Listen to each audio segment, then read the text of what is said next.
Terdakwa Richard Eliezer kembali memohon maaf kepada orang tua almarhum Yosua saat membacakan nota pembelaan atau pledoi. Dalam kesempatan itu Eliezer juga menangis meminta maaf kepada orang tuanya. Majelis Hakim yang saya muliakan, pertama-tama saya ingin menyampaikan permohonan maaf sekali lagi yang sebesar-besarnya serta pengampunan terutama kepada keluarga dari almarhum Bang Yos. Tidak ada kata-kata lain yang dapat saya sampaikan selain permohonan maaf dan penyesalan yang mendalam atas apa yang telah terjadi kepada almarhum Bang Yos dan keluarga Bang Yos. Juga kepada kedua orang tua saya dan keluarga saya. Mohon maaf Mama, Papa, maafkan saya atas peristiwa yang terjadi ini, sehingga membuat Mama dan Papa serta keluarga bersedih dan kelelahan. Maafkan kalau karena kejujuran saya ini sudah membuat Mama sedih harus melihat saya di sini. Saya tahu Mama sedih, tapi saya tahu Mama bangga saya berjuang untuk terus menjalankan perkataan Mama, menjadi anak yang baik dan jujur. Saya berterima kasih Mama, selalu ada mendukung saya di sini. Pak, maafkan saya Pak, karena akibat peristiwa ini Papa harus kehilangan pekerjaan. Terima kasih untuk Mama dan Papa karena telah mengajarkan nilai-nilai kebaikan, kejujuran, dan kerja keras dalam hidup saya dan kakak saya sejak kami kecil.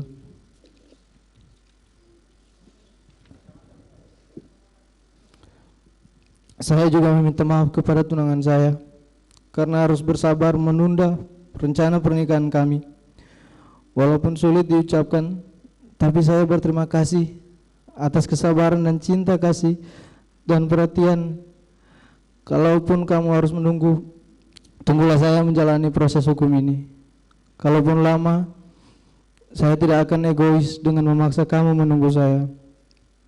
Saya ikhlas apapun keputusanmu, karena bahagiamu adalah bahagiaku juga. Saya juga sampaikan permohonan maaf kepada Bapak Kapolri serta semua penyidik dalam perkara ini, di mana sebelumnya saya sempat tidak berkata yang sebenarnya, yang membuat saya selalu merasa bersalah dan pertentangan batin saya, sehingga akhirnya saya dapat menemukan jalan kebenaran dalam diri saya untuk mengungkapkan dan menyatakan kejujuran. Majelis Hakim yang saya muliakan, bahwa menjadi anggota Polri, khususnya bagian dari keluarga Korps Brimob, adalah suatu mimpi dan kebanggaan bagi saya dan keluarga. Setelah menjalani 4 kali tes Bintara dan terakhir tes Tamtama, yang dimana sepanjang perjalanan tes yang berkali-kali dari tahun 2016 hingga 2019, 4 tahun saya pun juga tetap bekerja sebagai supir di sebuah hotel di Manado untuk membantu orang tua saya, karena saya tahu untuk menjadi anggota Polri tidak mudah bagi saya, tetapi saya terus berusaha. Saya tumbuh di keluarga yang sangat sederhana, menjadikan saya ingin terus berusaha untuk membanggakan orang tua saya. Setelah ke-4 kali saya mengikuti tes, akhirnya saya dinyatakan lulus dengan peringkat 1 di Polda Sulut. Hal yang sangat membahagiakan dan membanggakan bagi saya dan keluarga, di mana cita-cita saya hampir tercapai menjadi seorang prajurit Brimob untuk mengabdi kepada negara, dan dapat saya wujudkan. Kemudian saya menjalankan pendidikan di Watu Kosek, Jawa Timur, 30 Juni 2019. Saya meninggalkan kota kelahiran saya dari Manado ke Jawa Timur dengan membawa bekal sisa tabungan saya. Sebelum saya merantau ke Watu Kosek, saya ingat sebelum saya pergi ke bandara, saya berkata, "Mak, saya sudah mau mengikuti pendidikan." Mama saya dengan bangga sambil menangis memberi saya semangat dan doa. Saya pun menangis menjawab akan menjalankan pendidikan dengan baik agar papa mama bangga. Saat itu papa saya masih bekerja sebagai seorang supir dan mama saya seorang ibu rumah tangga yang menjalankan kegiatan sosial di gereja. Setelah menjalani pendidikan dan penempatan di Resimen 1 Pelopor, penugasan pertama saya Satgas Operasi Tinombala Poso selama 7 bulan, dari Maret sampai Oktober 2020, sebagai seorang navigator. Kemudian penugasan berikutnya di Manokwari, Papua Barat, menjadi tim pengamanan Pilkada Desember 2020. Kemudian penugasan evakuasi Sriwijaya Air pada Januari 2021. Dan saya bertugas di Cikias, Jawa Barat di Resimen 1 Pelopor Januari hingga Agustus 2021. Dan saya aktif mengikuti kegiatan sosial di Kesatuan Resimen 1 Pelopor, juga menjadi gitaris di Gereja Resimen 1 Pelopor. Dan pada bulan September 2021, saya dipercaya menjadi pelatih Vertical Rescue Resimen 1 Pelopor untuk menjadi anggota, untuk melatih anggota untuk kesiapan menjadi tim SAR jika diperlukan. September hingga November 2021, dan pada tanggal 30 November 2021 saya dipanggil ke Makobrimob dan terpilih menjadi driver Pak Ferdi Sambo yang saat itu menjabat sebagai Kadif Propam.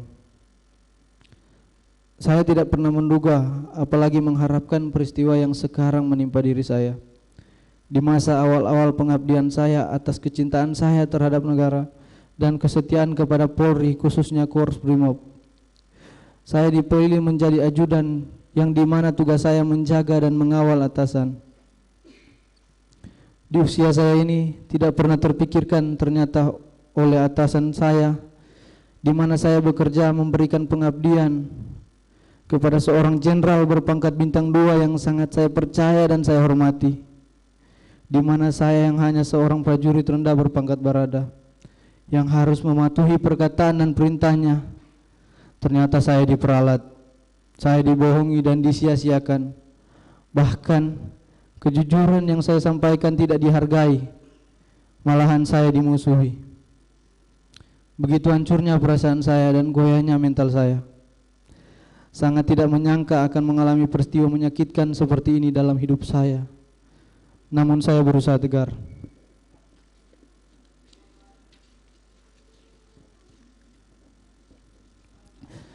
Saya diajarkan dalam kesatuan saya untuk tidak pernah berkhianat, korbankan jiwa raga untuk negara, hanya berserah kepada kehendak Tuhan.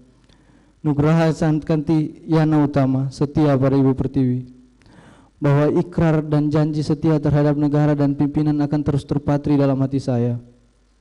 Atas apa yang telah terjadi pada diri saya saat ini menjadi suatu pembelajaran sangat penting dalam kehidupan saya, dalam pendewasaan diri.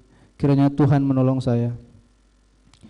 Izinkan saya mengutip suatu ayat Alkitab yang orang tua saya selalu ingatkan kepada saya saat kami sedang sedih dan lemah, yang menjadi kekuatan saya. Mazmur 34 ayat 19. Sebab Tuhan dekat dengan orang yang patah hatinya, dan Ia menyelamatkan orang-orang yang remuk jiwanya.